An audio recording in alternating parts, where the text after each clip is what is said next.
atas kehadiran rekan-rekan semua dalam acara sosialisasi budaya positif sekolah.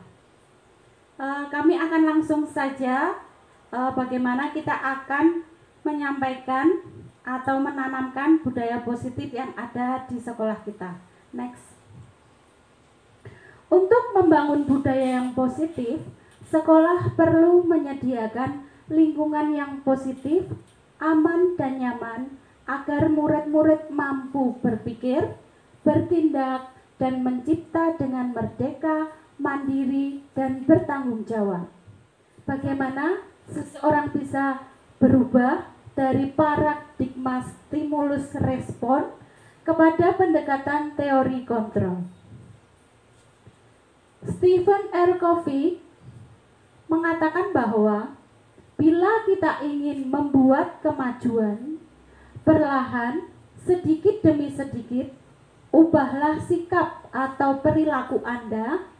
Namun, bila kita ingin memperbaiki cara-cara utama kita, maka kita perlu mengubah kerangka acuan kita.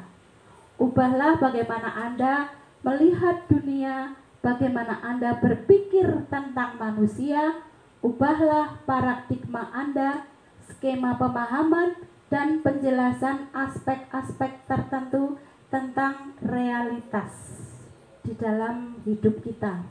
Artinya untuk membangun budaya positif sekolah, kita memerlukan beberapa hal.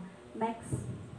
Kalau pada teori kontrol, realitasnya adalah kebutuhan masing-masing kita berbeda. Kemudian, semua orang melihat hal yang sama dalam dunia.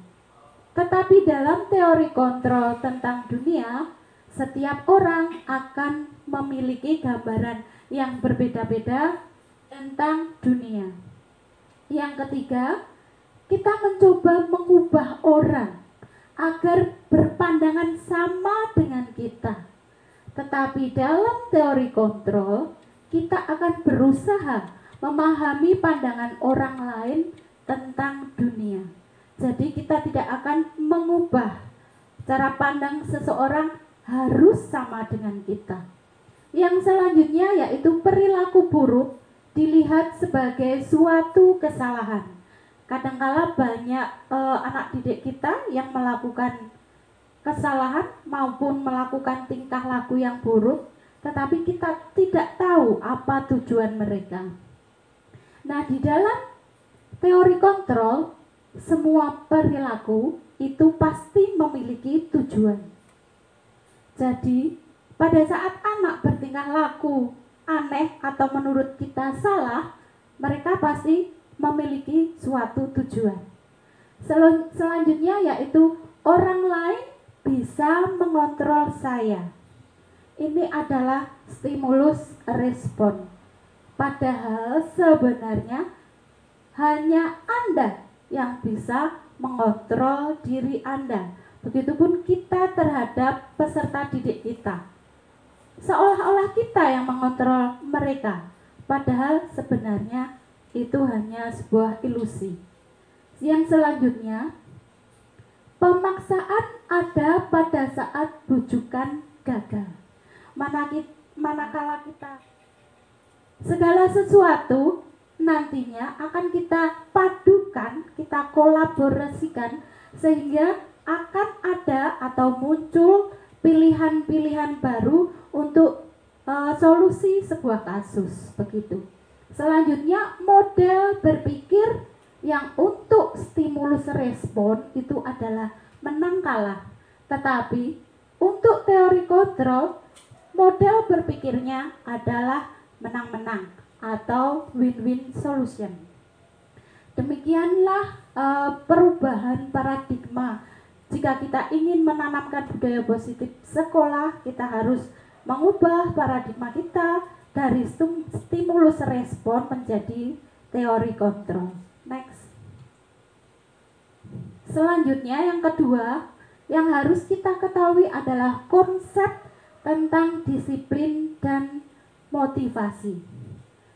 Bapak pendidik kita, Ki Hajar Dewantoro, menyatakan bahwa di mana ada kemerdekaan, disitulah harus ada disiplin yang kuat. Sungguh pun disiplin itu bersifat self-disiplin, yaitu kita sendiri yang mewajibkan kita dengan sekeras-kerasnya. Tetapi itu sama saja. Sebab jikalau kita tidak cakap melakukan self-disiplin, wajiblah penguasa lain mendisiplinkan diri kita.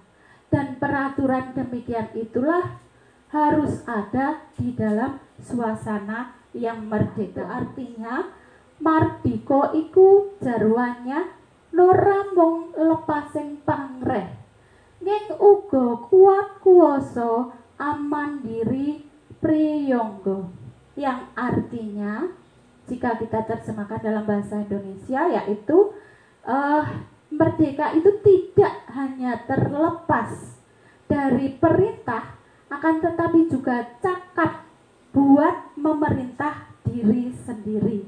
Artinya disiplin itu datang dari dalam diri, bukan datang dari orang lain. Selaras dengan pandangan Diana Gosen yang menyatakan bahwa disiplin diri dapat membuat seseorang menggali potensinya menuju ke sebuah tujuan, sesuatu yang dihargai dan bermakna. Dengan kata lain, disiplin diri juga mempelajari bagaimana cara kita mengontrol diri dan bagaimana menguasai diri untuk memilih tindakan yang mengacu pada nilai-nilai yang kita hargai. Next. Inilah 3 motivasi perilaku manusia yang mempengaruhi adanya disiplin. Yang pertama yaitu seseorang berdisiplin hanya karena untuk menghindari ketidaknyamanan atau hukuman. Kadang-kadang motivasi yang pertama akan menimbulkan pertanyaan, apa yang akan terjadi bila saya tidak melakukannya? Nah, ini adalah motivasi perilaku manusia. Jika disiplin itu motivasinya untuk menghindari ketidaknyamanan atau hukuman. Yang kedua adalah untuk mendapatkan imbalan atau penghargaan dari orang lain. Kalimat tanya yang muncul pada motivasi ini, apa yang akan saya dapatkan apabila saya melakukannya? Seperti contohnya, kita datang pagi sekali sesuai dengan jam masuk, tetapi di dalam hati kita ingin dipuji oleh teman yang lain, begitu. Jadi motivasi ini sifatnya yaitu ingin mendapatkan penghargaan dari orang lain. Selanjutnya yang ketiga yaitu untuk menjadi orang yang mereka inginkan dan menghargai diri sendiri dengan nilai-nilai yang mereka percaya. Pada motivasi yang ketiga ini, dan inilah motivasi yang ingin kita gali pada peserta didik kita, dan pertanyaan yang timbul yaitu akan menjadi orang yang seperti apa bila saya melakukannya. Jadi di sini ada nilai-nilai yang akan mereka percaya saat mereka melakukan disiplin dengan motivasi dari dalam diri atau self disiplin tadi. Berikutnya pertanyaannya sekarang, bagaimana cara kita sebagai seorang guru untuk menanamkan disiplin positif kepada murid-murid kita? Next.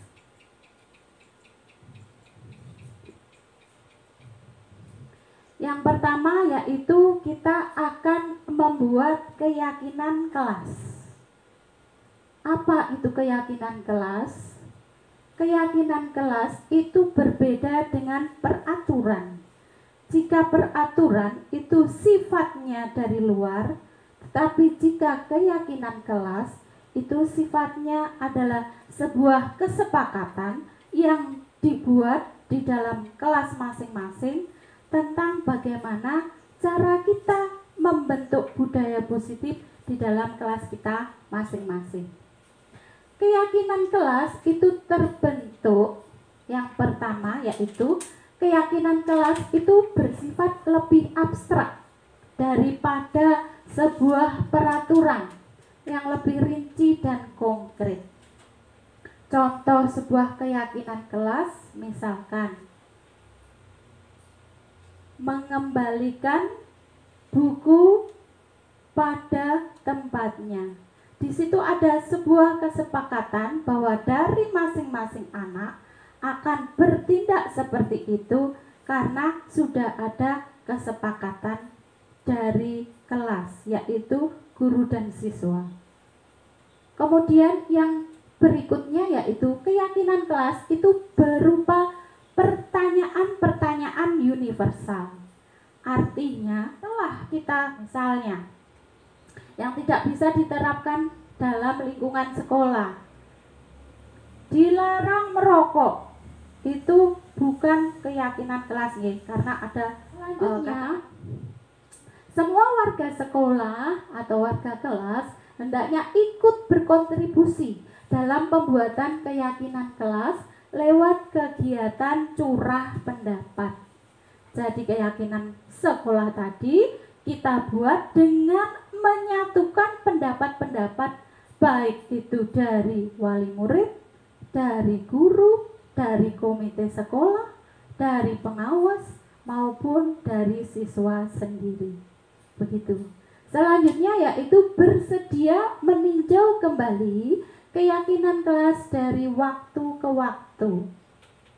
Seandainya keyakinan kelas yang kita buat itu dalam jangka waktu 1 tahun atau beberapa bulan dan sudah menjadi budaya positif sekolah, keyakinan kelas tersebut bisa kita kurangi atau kita hilangkan.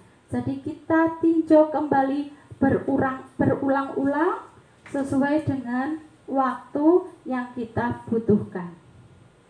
Nah, suatu keyakinan akan lebih memotivasi seseorang dari dalam atau memotivasi secara intrinsik. Seseorang akan lebih tergerak dan bersemangat untuk menjalankan keyakinannya daripada hanya sekedar mengikuti serangkaian peraturan. Murid-murid pun demikian. Mereka perlu mendengarkan dan mendalami tentang suatu keyakinan daripada hanya mendengarkan peraturan-peraturan yang mengatur mereka harus berlaku begini atau begitu. Jadi keyakinan kelas ini merupakan motivasi intrinsik yang bisa membentuk kedisiplinan sekolah. Next.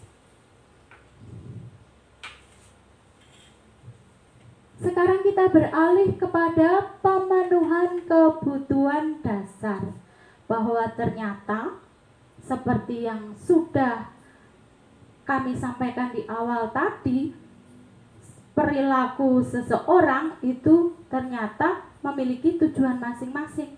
Tujuannya apa?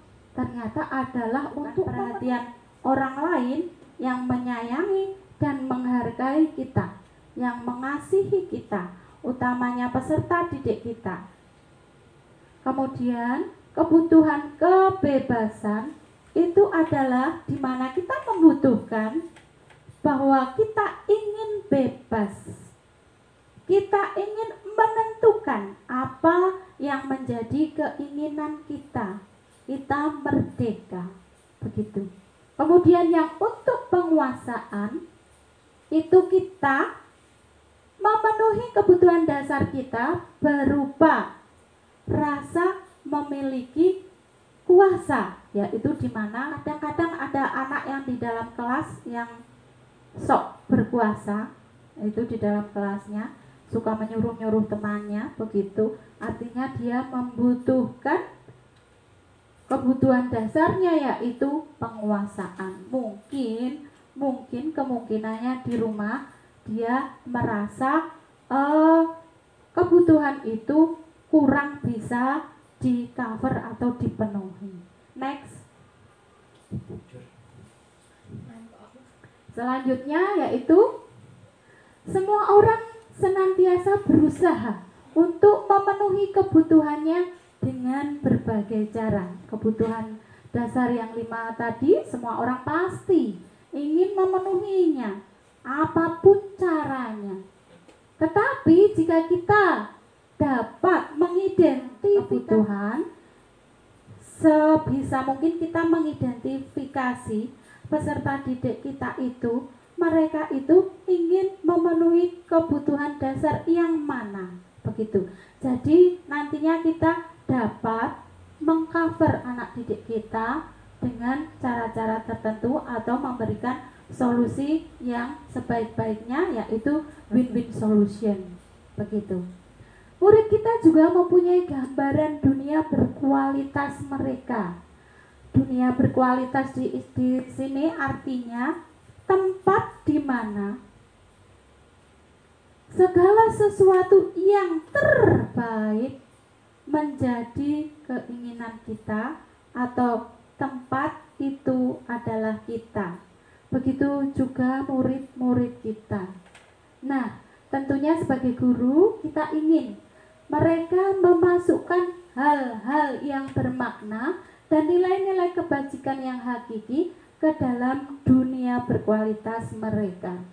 Bila guru dapat membangun interaksi yang memberdayakan dan memerdekakan murid, maka murid akan meletakkan dirinya sendiri sebagai individu yang positif dalam dunia berkualitas mereka.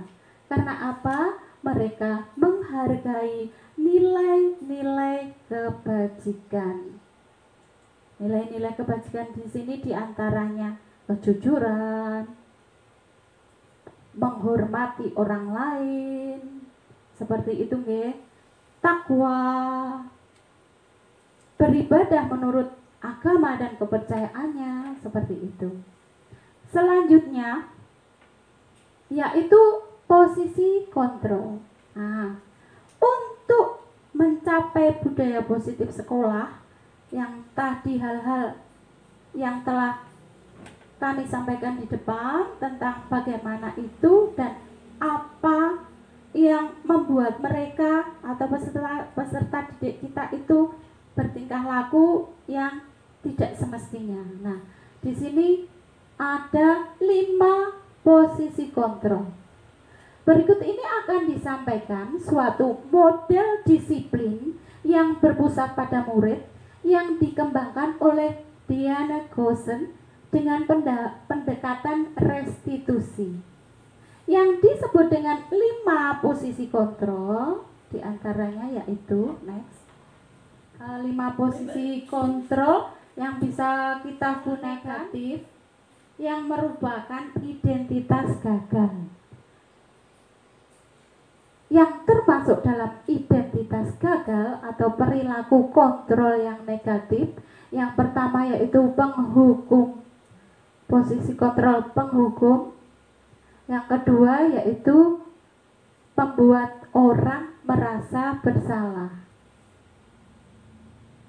Pada posisi penghukum itu akan timbul suatu hukuman-hukuman seperti itu. Contoh misalkan kalau datang terlambat ke sekolah, dia akan dihukum untuk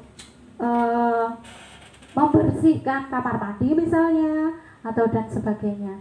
Sedangkan membuat orang merasa bersalah ini seperti misalnya kita atau guru akan mengatakan, kamu itu sudah diajari Bu Guru sampai doer begini, gak nang paham-paham. Nah, itu membuat siswa menjadi merasa bersalah, begitu. Dan adapun identitas yang berhasil atau sukses yang akan kita gunakan dalam memberikan solusi bagi anak yang berperilaku buruk itu yaitu yang pertama sebagai teman atau kontrol sebagai teman, yang kedua sebagai pemantau. Ini masuk dalam perilaku kontrol positif. Sebagai teman yaitu kita mengadakan pendekatan dengan siswa seolah-olah kita adalah temannya yang akan memberikan pendapat atau saran, tetapi komunikasinya seperti seorang teman. Sedangkan pemantau atau pengawas itu nanti akan mengajukan pertanyaan-pertanyaan dan mengajukan solusi-solusi jika ada seorang siswa itu melakukan suatu kesalahan. Next. Ini adalah lanjutannya ya. Lanjutannya ini yang identitas gagal itu artinya siswa tidak akan mendapatkan motivasi intrinsik atau self disiplin. Itu adalah penghukum dan pembuat orang merasa bersalah dari motivasi kaitannya dengan dunia berkualitas yang telah kami sampaikan sebelumnya. Jadi dalam dunia berkualitas seseorang itu jika penghukum, murid akan meletakkan guru di luar dunia kualitasnya. Sedangkan pembuat orang merasa bersalah itu murid akan meletakkan guru di dalam dunia berkualitas tapi tanpa makna. Tetapi pada identitas berhasil, yaitu terdiri dari perilaku kontrol positif dan kontrol diri, itu jika sebagai teman, murid akan meletakkan guru sebagai orang penting dalam dunia berkualitas mereka. Jadi murid akan masih ketergantungan terhadap kita. Bagaimana saran atau solusi kita agar mereka bisa lebih baik. Jadi masih ada ketergantungan dalam diri mereka. Sedangkan sebagai pemantau, murid akan meletakkan guru peraturan di dunia berkualitas. Sedangkan yang terakhir, yaitu kolom terakhir, itu sebagai manajer, itu kontrol diri, maka murid akan meletakkan dirinya sebagai individu yang positif dalam dunia berkualitas mereka. Jadi ini tidak ada guru di dalamnya, tetapi seorang guru bisa memasukkan nilai-nilai positif di dalam individu siswa. Next.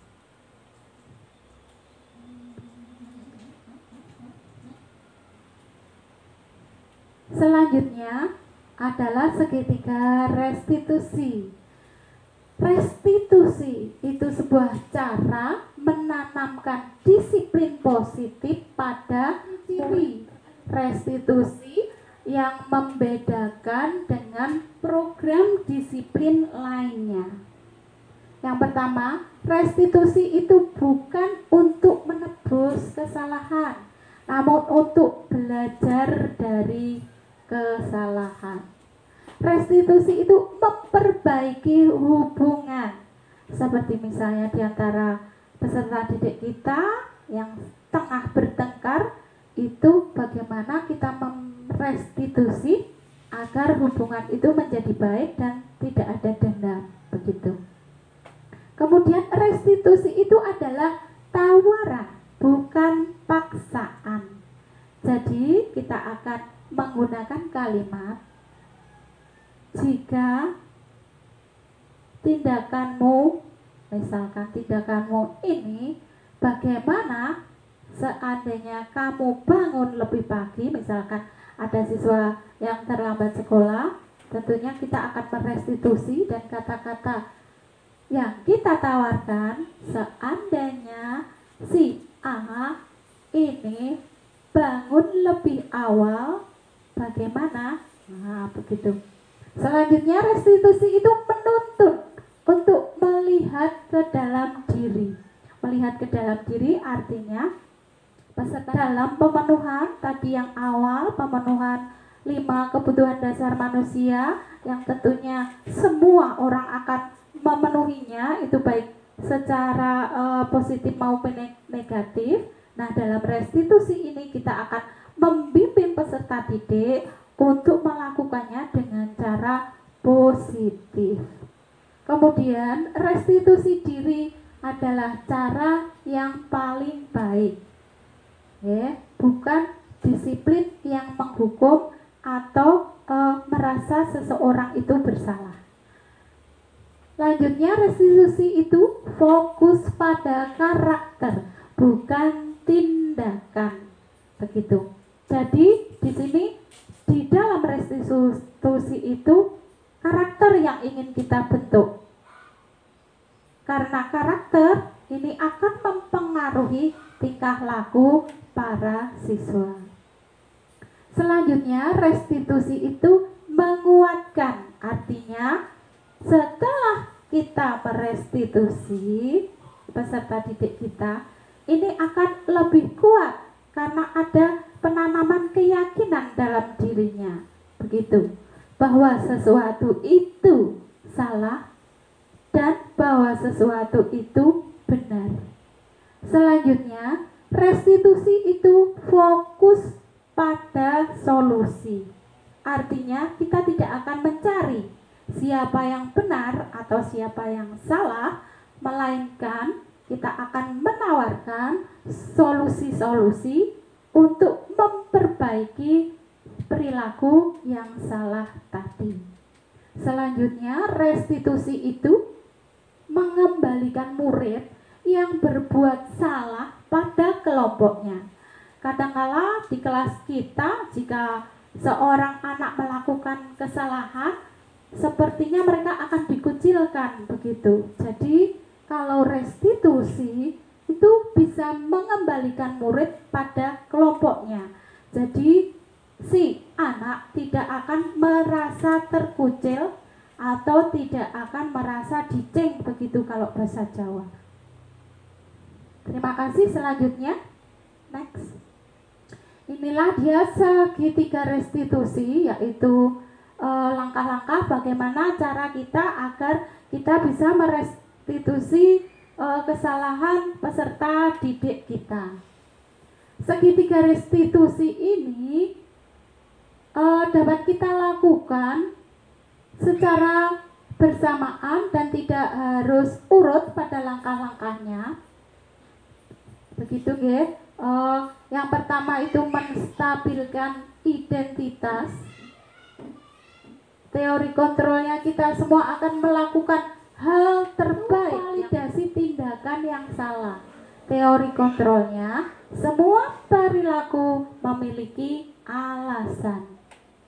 Jadi pada saat kita merestitusi, pada validasi tindakan kita akan berkata, kamu tentunya punya alasan mengapa kamu melakukan seperti itu. Jadi pada segitiga restitusi ini, guru akan menggunakan nada rendah pada saat berkomunikasi dengan